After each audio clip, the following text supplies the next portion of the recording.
迈入第3届台南甜点节，活动伫咧2月11、12两天登场，伫汉街逢街举办。各间的店家摆出自家的产品，互民众选买。参与活动的店家表示，台南甜点节愈办是愈成功，零调一档是比一档较济，因嘛真欢喜，会当趁到这个机会来行销。我觉得这一场思维世纪办的活动它很棒，因为它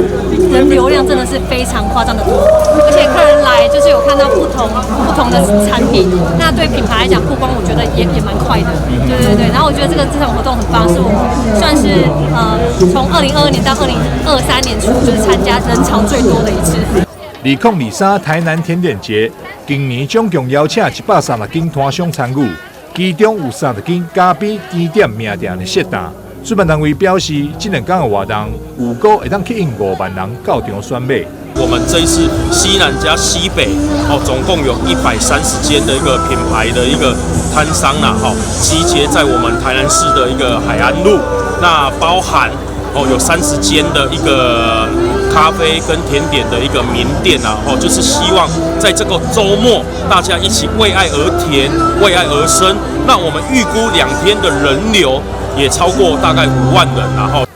伫开幕一天，全唐市长黄伟哲、立委陈廷辉、林义景、中西区长汪庆荣以及议员沈振东，也拢做伙出席开幕仪式。大家知道台南市是全唐城市所以甜点本来就是很厉害。可是重点是今天人好多，因为又靠近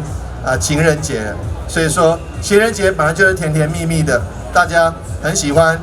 台南的甜点，也很喜欢我们的另一半。那希望说各位好朋友，大家来到台南的甜点节，也一起感受到欢乐甜蜜的气氛。汉商环理事长黄顺平表示，今年的台南甜点节力求突破前2届好成绩，就希望会当让更多人了解台南的美食甲甜点，也希望透过甜点节活动品牌建立，吸引全国民众参与，活络商圈经济，带动台南观光。台南新闻张硕维采访报道。